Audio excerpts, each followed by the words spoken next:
Show. My name is Matt Brown. This is John Lambert. We're going to talk about sports because we can and we're bored. So the only real thing that we have to talk about this week is the Super Bowl. We've sat through a week's worth of media day, of speculation, the horror bowl. 2 weeks worth. 2 weeks of all this crap. It is crap. And now it is finally time for the actual game. So we're going to spend 10 minutes on the clock. We're going to talk about this whole game, break it down as much as we humanly possibly can. Because we can take 10 weeks and put it into 10 minutes. All right, and so here we go. So John, what are your opening thoughts? First of all, let's go back to the champion. Well, we talked about the championship games. But so what do you think about this whole the Harbaugh thing? Actually, let me start with this. Randy Moss said during Media Day that he is the best wide receiver of all time. Mm-hmm. And then Jerry Rice just said, put my numbers against his numbers, and in my mind, shut him down. That's a good opening question. Who is the best running back of all time? You mean wide receiver of all time. I really feel that it is Jerry Rice. Well, I think it's a consensus that it's Jerry Rice. At least in our generation, it's Jerry Rice, hands down, unequivocally done. Right. I think Randy Moss is the most gifted receiver of all time. If Randy Moss actually worked as hard as Jerry Rice did, Randy Moss would be miles and miles ahead of Jerry Rice, just because he was faster, he could catch any pass, he was a rookie, and he just dominated the league. He was probably the best rookie I've ever seen in my whole life in 1998. And he just didn't have the work ethic to support his ability. I think he took his ability for granted, and then he got traded to Oakland and had a little stint in Tennessee and back in Minnesota where he griped about things, and he was never content after leaving Minnesota the first time. To the Patriots for a Super Bowl. I mean, for 1 year, Bill Belichick, Tom Brady brought the potential out of him, and he caught the 21 touchdowns. 21 touchdowns. 21 or 23. Something 20-something, and it was the record. And they took the potential out of him that season because he wanted to win a Super Bowl. And he was playing with Tom Brady and Bill Belichick, and even that corrupted eventually, where they had to send him to the Vikings. Yeah. So, I don't think that Randy Moss, because of his mouth, I don't think he's a. There's so much. I don't think he's a good quarterback, wide receiver. He's not a very good quarterback. No, he's not a good quarterback either. But I think that the mouths of players kind of talk themselves out of greatness. Mm-hmm. Terrell Owens, on paper, in his prime, pretty good. I'm not saying he was awesome. He had the work ethic. But his mouth just dragged him down. Chad, Johnson. He's changed it back now. No, it's Chad Johnson. No matter what. Could have been an amazing wide receiver. All these receivers had the moments. But that was all it was. All right, that's all it was. All right, so now I don't remember the name of the player who was asked if they could play for. It was Ed Reed. It was Ed Reed. Yeah, it was Ed Reed. So Ed Reed this week was asked, how would you feel if you could play for Bill Belichick? And he's like, I could work with that. I could see myself working for Bill Belichick right before the Super Bowl where you're playing for the Ravens. But he just beat the Patriots. And just beat the Patriots. I mean, how do you feel about? I personally feel that is a huge letdown. That is a huge problem. You can't talk to your team. You can't talk in media day, the team that you just beat, and say, "Oh, I could see myself playing for the team that we just beat," and totally just disavow everything that happened over the season. That to me, that just shows that's just not classy. You're not. Your mind isn't in the game. You're totally off base right now. You need to look forward to the game at hand and not look forward to the future. You gotta ask that question. Look at it right here. So. I mean, could Ed Reed work with the Patriots? He's getting a little older. I think he's getting older. Yeah, I agree. Might be a Rodney Harrison type with them. Yeah, but I don't feel that question should have been answered in that way. I'll agree with that, but I think I have no issue with it. I just think he's showing respect for the Patriots, a team that they just beat, and he could say something derogatory about them, and he decided not to. Was that the right way to answer the question? No. How can you say that? I have no issue with him saying it because I think it just shows a great respect for another opponent. I think him and Tom Brady are friends too. Yeah, so you could show great respect for another team and great respect for, but not before one of the biggest games of your career. Maybe he's just so. He's going into the Super Bowl and he's so. Is his contract like up or something? It is. It is coming up, but the Ravens will probably bring him back. He's just at ease right now. He's comfortable. You could be at ease, and you can even think like that. But you're bringing it for one of the biggest games of your career. The Baltimore Ravens are playing with house money right now. That's true, but I'm just saying right before the biggest game of your career, or one of the biggest games of your career, you're gonna say, "Well, I could see myself playing for Bill Belichick, whatever." That's a huge morale deterrent. I think this is just a bigger deal than it's being made out to be. I think when you have 2 weeks of analysis for one game, you're gonna take just the smallest things and try to make it look bigger. No matter what happens in these 2 weeks, aside from like somebody getting injured or somebody getting suspended or somebody getting cut, like the Patriots did last year, it's still leading up to one football game, and they're professionals and they're gonna play the game.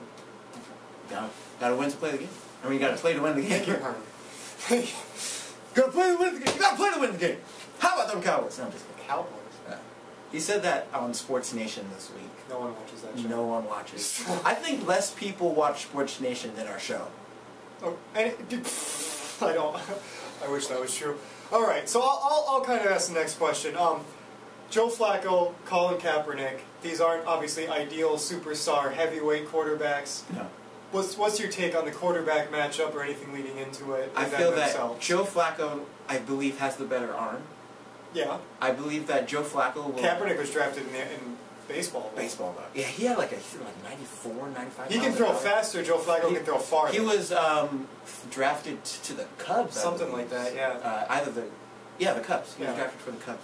And then forwent that and just went to the NFL. But here's my thing. Joe Flacco has the better arm. Mm-hmm. Colin Kaepernick, I believe, is more well-rounded than Joe Flacco. What's the better head? The better I think the edge-wise, like mental capacity, definitely goes to Kaepernick. Interesting. I mean, sorry, not Kaepernick. Okay. It goes to Flacco. Why Flacco? Because he has experience in the Super Bowl. He has experience. Doesn't have Super Bowl experience. Oh, sorry, he doesn't have Super Bowl experience. He has experience in big games like this. And I feel that the newness of you could say the same thing about Kurt Warner and Tom Brady. That's that thing, but I feel that he could be.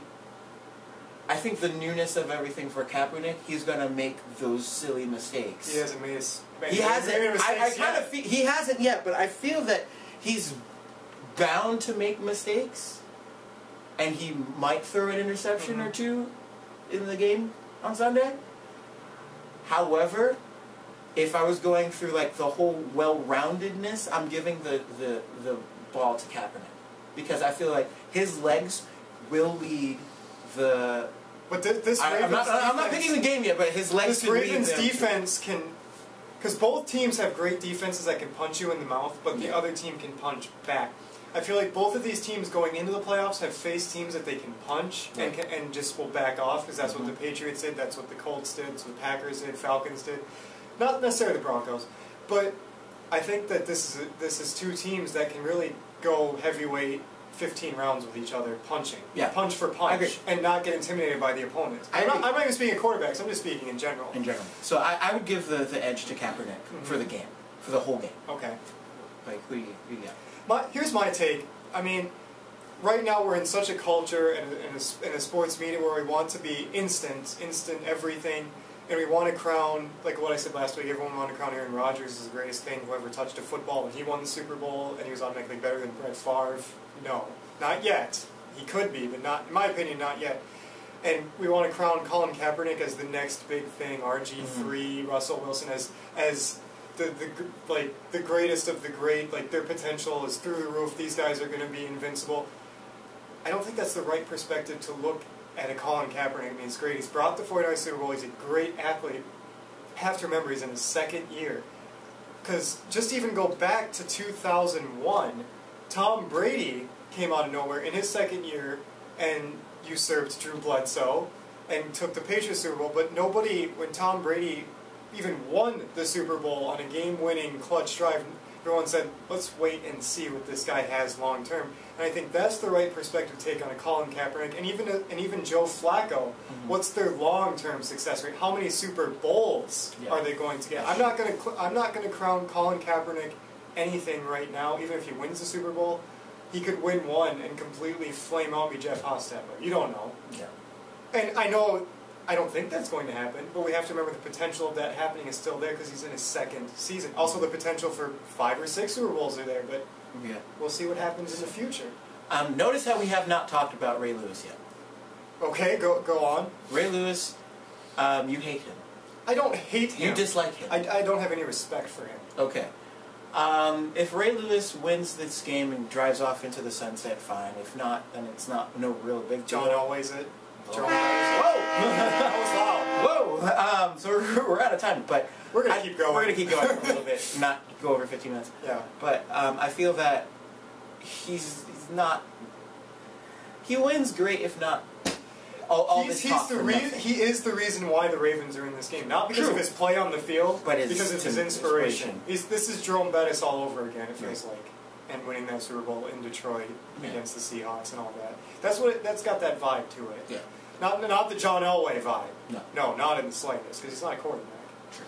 But okay. I don't feel that he wins great. If not, is he still going to be in the Hall of Fame? Absolutely. Oh, yeah. Does he belong in the Hall of Fame? Absolutely. I mean, this I don't think that Did he this kill a game, guy? Still open to interpretation. I mean, if he wins or loses this game, it's not going to be the deterrent of his career. No. It was for Jerome Bettis. It was from Jerome Bettis. Ray Yes. Lewis has a ring already. So, all right. Finally, we're going to do our picks. Who you got score and Why? why? I have the 49ers taking this game 31-19. And everyone wants to talk about the Ravens defense right now as being the dominant, great defense in this game. No, everyone's forgetting the 49ers were the #1 defense in the NFL all regular season.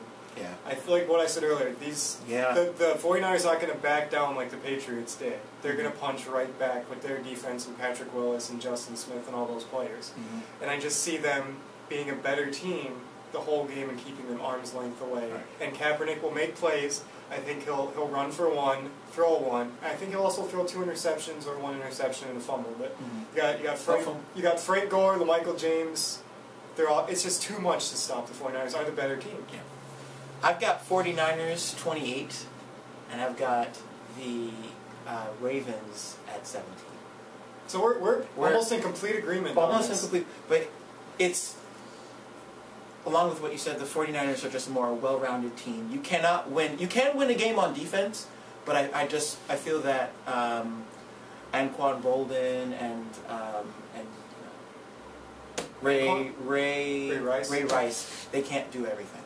I feel that the 49ers have hardcore Frank Gore, Vernon Davis, Michael Crabtree, Kaepernick could run on his feet, Randy Moss. They just have it's too dynamic. 49ers roll over the Ravens, man. We're all forgetting that the Ravens did suck to end the season. They did. I mean, they're hot right now, and the hot wildcard team seems to win it every year. Packers, Giants, even the Jerome Bettis Steelers. All these wildcard teams are taking it, but the Ravens really sucked to end the season. We all seem to have forgotten that. Yeah. So tell us what you think. Leave a comment on the comment sections below. Like, favorite us, do that thing you do, people, and tell us who won the last shot, even though we kind of both... We kind of agreed on everything this week, but after this we've got leftovers. I don't think we can squeeze it into one whole video, but after this we got leftovers, so stick around for that. If not, we'll have a great weekend. See ya. America.